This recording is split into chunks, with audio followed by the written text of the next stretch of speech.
Hi everyone, I'm Shelly from There's No Place Like Home at redheadmom8.wordpress.com. Today I just wanted to share with you an experience that I had yesterday that really proves just how effective the Homeschoolers Aren't Socialized programming really is.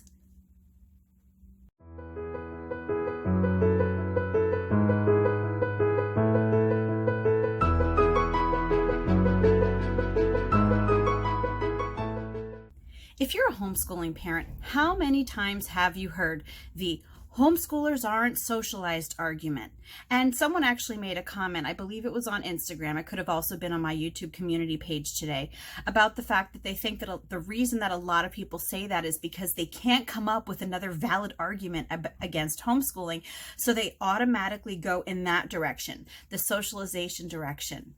And so, it's not something that I really hear very often from people, thankfully, but it doesn't mean that it never happens. Yesterday, I was at the library, which I am at very often. So I know the librarians there rather well.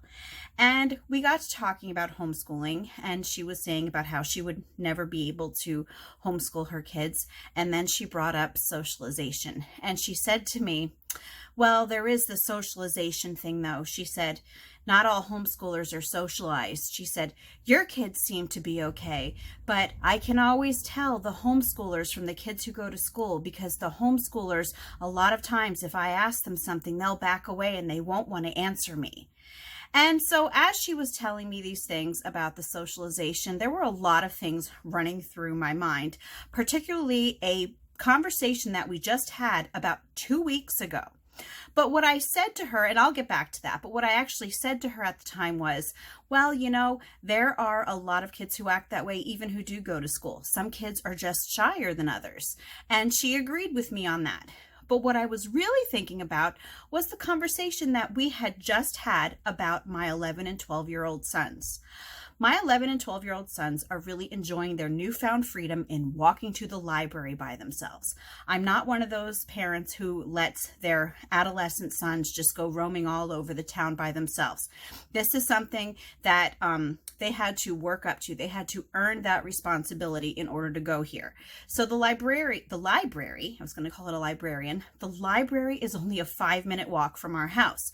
So I have been letting my two boys go there, whenever they want to, just because they enjoy being there. Sometimes they go on the computers, they look at books. Sometimes they'll talk to some of the school kids when they come out of school.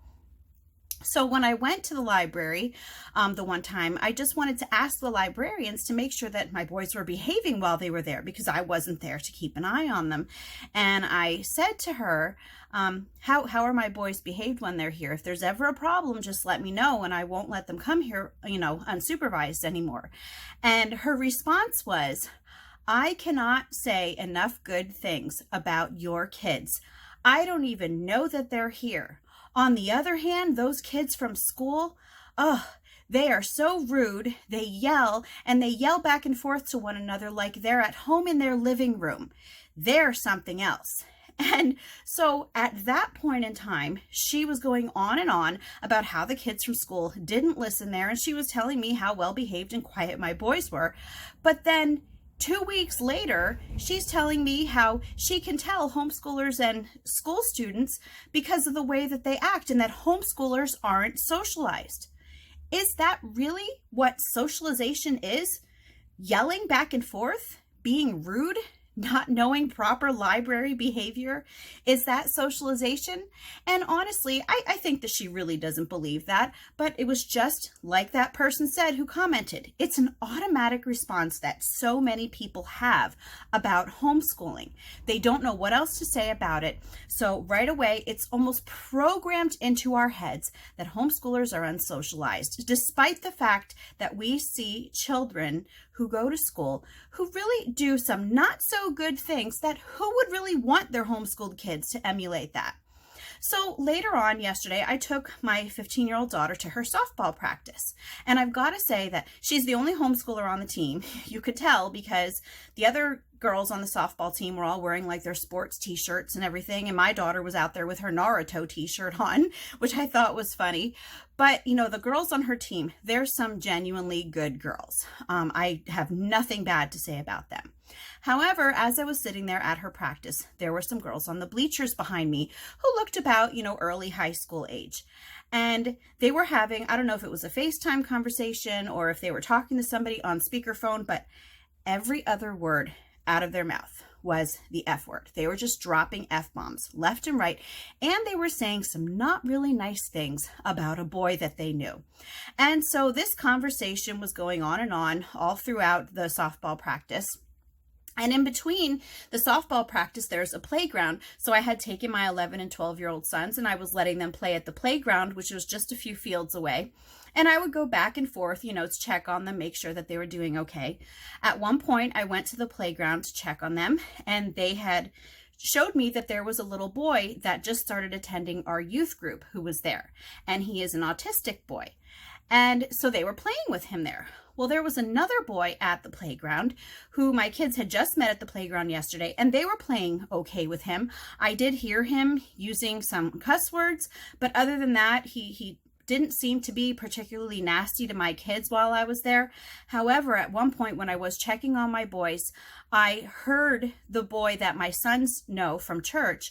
I heard him start yelling, "Help me, help me." And I looked over, and this boy had pushed the autistic boy over because he touched his bike, and he proceeded to hit and kick him. And so I went over there and I had to intervene. And, this wasn't just once. I think that it actually happened twice while I was there, that he was hitting and kicking this little boy. And when I say little, he's not really little. He's probably about 11 or 12 years old. And so was the other one. And I heard the little boy telling him, "Stop bullying me, stop bullying me." So finally, I went over there and I said to him, "You know what?" I said, "He should not have touched your bike, but you cannot be hitting and kicking people like this." And I told him, "I'm just a few fields over at my daughter's softball practice.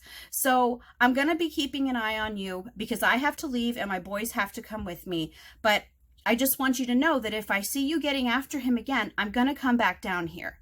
And, I don't normally like to scold other people's children.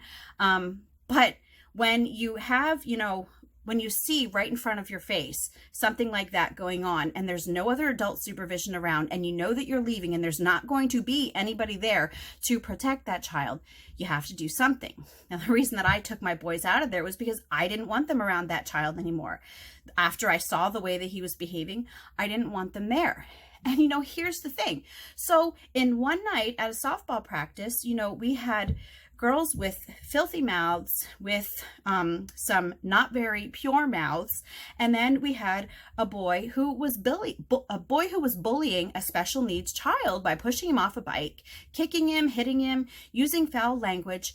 And all the time I'm thinking in my head, and the librarian says that homeschoolers aren't socialized.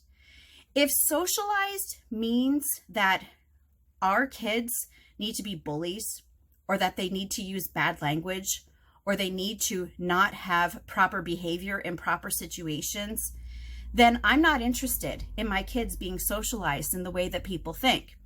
And yeah, let's not forget the fact that socialization is for dogs. The whole idea of socialization never even came about until compulsory schooling was set in. No one ever thought about that, but they started talking about socialization because of the graded levels of the Prussian school model. So we can't forget about that. Socialization is not a natural thing. It has just been ground into our brains as being a natural thing.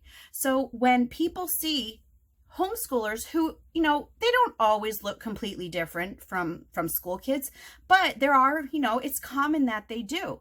And it's because kids who are at home do have a different upbringing. They have parents who are more on their behavior than kids who are at school all day because they're with their teachers. They're not with their parents all day. So yes, you are going to see a marked difference between a lot of homeschoolers and a lot of school students. Now, I don't want to say all of them because back to the example of my daughter's softball team. Great girls. They really are great girls. But a lot of times you can notice a difference. And when people put the stigma of socialization on homeschoolers, it makes it look like homeschoolers are the ones that are getting the dirty end of the deal, that they're not learning how to behave properly, when actually it's the opposite end of the deal. I think a lot of school kids could probably make do to try to behave a little bit more like homeschooled kids. Anyway, that's all that I have for you today. If you like this video, give it a thumbs up. If you haven't subscribed yet and would like to hear more of what I have to say, I would love if you would do that. If you have any questions or comments, you can leave one over on Instagram because YouTube disabled my comments. And if you like my work and would like to check out my Patreon page, I will leave a link in the description box for that as well. And I hope you have a great day.